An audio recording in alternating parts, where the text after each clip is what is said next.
সুপ্রিয় শ্রোতা, আপনাদের ভালোবাসায় সিক্ত হয়ে আমাদের চ্যানেল অনেকটা পথ পেরিয়ে এসেছে।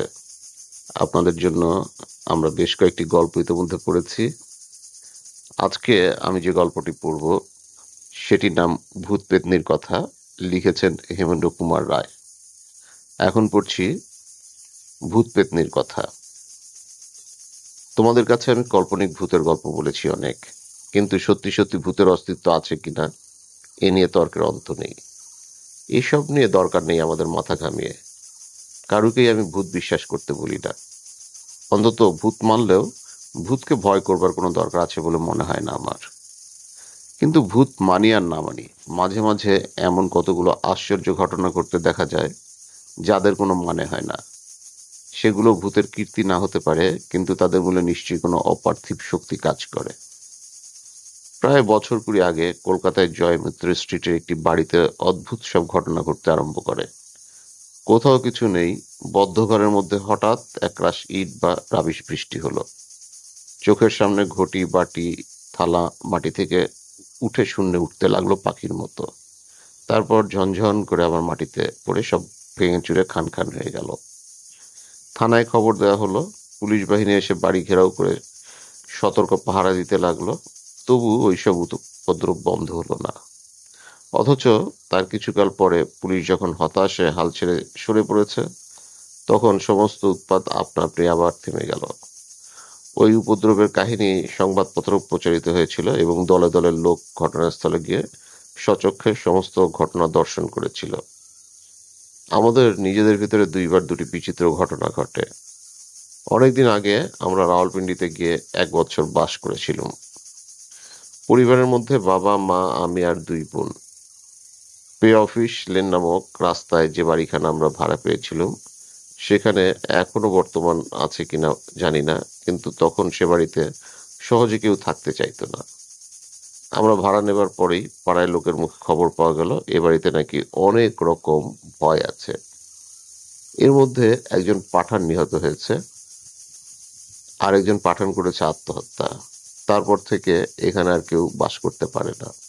বাবা কিন্তু ওসব কথা গ্রাহ্যের মধ্যে আনলেন না। আমার বয়স তখন অল্প, সব কথা ভালো করে মনে হয় না, তবে কোনো কোনো ঘটনা আমি ভুলিনি এখনো।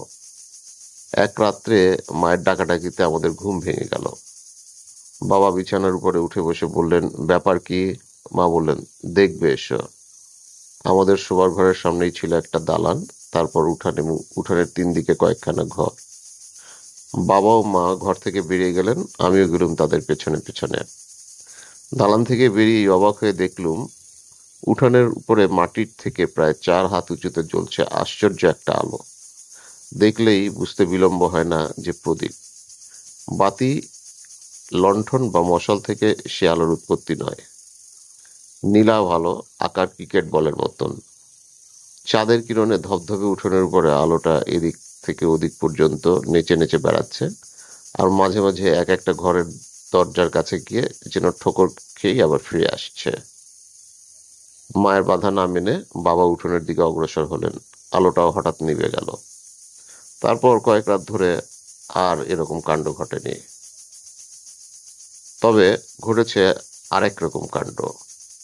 গভীর রাত্রে উঠোনের ধারের ঘরগুলোর দরজায় দরজায় শিকল বেজে ওঠে ঝনঝন ঝনঝন। বাবা বাইরে ছুটে যান, কিন্তু কাউকে দেখতে পান না। হয়তো বাইরের দুষ্ট ছেলেরা এসে ভয় দেখাচ্ছে, এই ভেবে ভিতরে ঢুকবার 2 দরজায় তালা চাবি লাগানো হলো, কিন্তু তবু থামল না শিকল সঙ্গীত। মা তো ভয়ে সারা, বলেন, এ অলক্ষণে বাড়ি ছেড়ে চলো। বাবা কিন্তু অটল, বলেন, আলো দেখি আর শিকল বাজিয়ে কোনো পাঠান ভূত আমাকে ভয় দেখাতে পারবে না। পাঠান ভূতরা শেষটা হতাশে আলো দেখানোর ও শিকল বাজানোর কাজে ইস্তফা দিল। দ্বিতীয় ঘটনাটি গুরুতর, এবং ঘটনাস্থল হচ্ছে কলকাতা। আমাদের পৈতৃক বসত বাড়ি ছিল পাথুরিয়া ঘাটায়, 3 মহলা বাড়ি।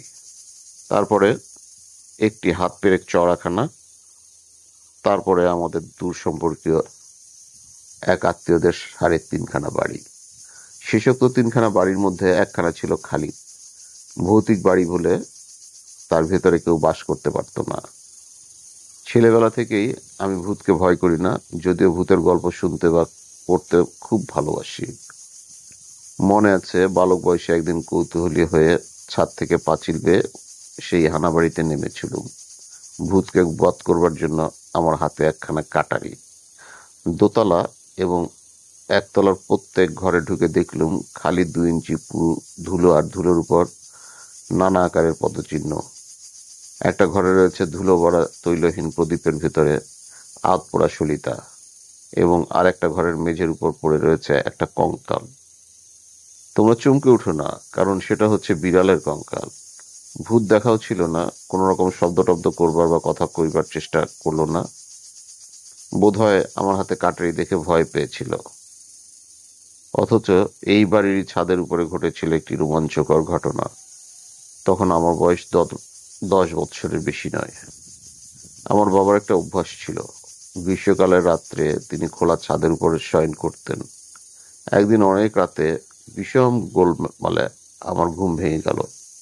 উঠে দেখি কাকারা আমার বাবার অচেতন দেহ বহন করে তেতলার সিঁড়ি দিয়ে উঠে আসছেন। খানিকক্ষণ চেষ্টার পর বাবার জ্ঞান হলো। তারপর তখন এবং পরে বাবার মুখে একাধিকবার যে কাহিনীটি শুনেছি সেটি হচ্ছে এই: ছাদের উপরে উঠে ঘুমাবার আগে বাবা খানিকক্ষণ পায়চারি করতেন। 2-3 দিন পায়চারি করতে করতে বাবা দেখতে পেলেন খানার উপাসে হানাবাড়িতে ছাদের উপরে দাঁড়িয়ে আছে একখানা শ্বেত বসনা নারী মূর্তি। ওদিকের পাশাপাশি 3 বাড়ির একটা ছাদে উঠলেই অন্য 2টো ছাদের উপরে অনায়াসে যাওয়া যেত। হানাবাড়ির ও তার পাশের ছাদের উপর উঠবার সিঁড়ি ছিল না। বাকি যে বাড়ির সিঁড়ি ছিল তার মধ্যে বাস করতেন রাঙাগিন্নি নামে এক বিধবা নারী ও তুলসীর মা নামে এক মহিলা। ছাদের উপরে প্রথম 2-3 দিন নারী মূর্তি দেখে বাবা ভেবেছিলেন গ্রীষ্মাধিক্যের জন্য নিশ্চয়ই রাঙাগিন্নি বা তুলসীর মা ছাদের উপরে উঠে বেরিয়েছেন। ঘটনার দিন বাবা অনেক রাতে থিয়েটার দেখে বাড়ি ফিরছিলেন। আহারাদি সেরে তিনি যখন ছাদের উপর শয়ন করতে যান, রাত তখন প্রায় 3টে। নিঝুম রাতে বৈশাখী জ্যোৎস্নায় চারিদিক সমুজ্জ্বল। বাবা সেদিন স্পষ্ট দেখতে পেলেন একটি নারী মূর্তি হানাবাড়ির ছাদ থেকে মাঝের বাড়ির ছাদের উপরে এসে দাঁড়ালো। আজ বাবার মনে কেন সন্দেহ হলো। ওই হানাবাড়িকে পাড়ার সকলেই ভয় করে। ওই বাড়ি কেউ ভাড়া পর্যন্ত নেয় না। এই শেষ রাতে ওর ছাদের উপরে পাড়ার মেয়ের নিয়মিত আবির্ভাব দেখে তিনি বিস্মিত হলেন। দূর থেকে বাবা চেঁচিয়ে জিজ্ঞাসা করলেন, ওখানে কে তুমি দাঁড়িয়ে আছো? কোনো সাড়া নেই। বাবা এগুতে এগুতে আবার জিজ্ঞাসা করলেন, তুমি রাঙাগিন্নি নাকি তুলসীর মা না? মূর্তি উত্তর দিল না। বাবা তখন খানার সামনে এসে দাঁড়িয়েছেন। এতক্ষণে তিনি লক্ষ্য করলেন মূর্তির মুখে ঘুমটা। রাঙাগিনি বা তুলসীর মা বাবার সামনে ঘুমটা দিতেন না। ওখানে অন্য কোনো মেয়ের আসবার কথাও নয়। তবে কে এই নারী? মূর্তি স্থির দাঁড়িয়ে আছে পরিপূর্ণ চাঁদের আলোতেও তার কাপড়ের ভিতর থেকে দেহের কোনো অংশই দেখা যাচ্ছে না। তার ভাবভঙ্গি বৃদ্ধার মতো নয় বটে, কিন্তু সে যে যুবতী কি প্রৌঢ়া তাও বুঝবার উপায় নেই। বাবা অত্যন্ত ব্যাকুল হয়ে খানা ডিঙিয়ে পাশের বাড়ির ছাদের উপরে গিয়ে উঠলেন। তিনি স্থির করলেন নিশ্চয়ই এ কোনো মেয়ের চোর। ধরা পড়ে জড়সড় হয়ে দাঁড়িয়ে আছে। বাবা তার দিকে অগ্রসর হতেই সে পায়ে পায়ে পেছোতে লাগলো। কথা বললেন, দাঁড়াও, শিগগির বলক তুমি কে? কোনো জবাব না দিয়ে মূর্তি পেছোতে লাগলো। ক্রমে তার সঙ্গে বাবাও হানাবাড়ির ছাদের উপরে গিয়ে পড়লেন। নারী মূর্তি একেবারে ছাদের ধারে গিয়ে দাঁড়ালো। তারপর আর পিছোবার উপায় নেই। আর কোথায় পলাবে? এখন আমার কথার জবাব দাও, কে তুমি? বলে বাবা আরো 2 পা এগিয়ে গেলেন।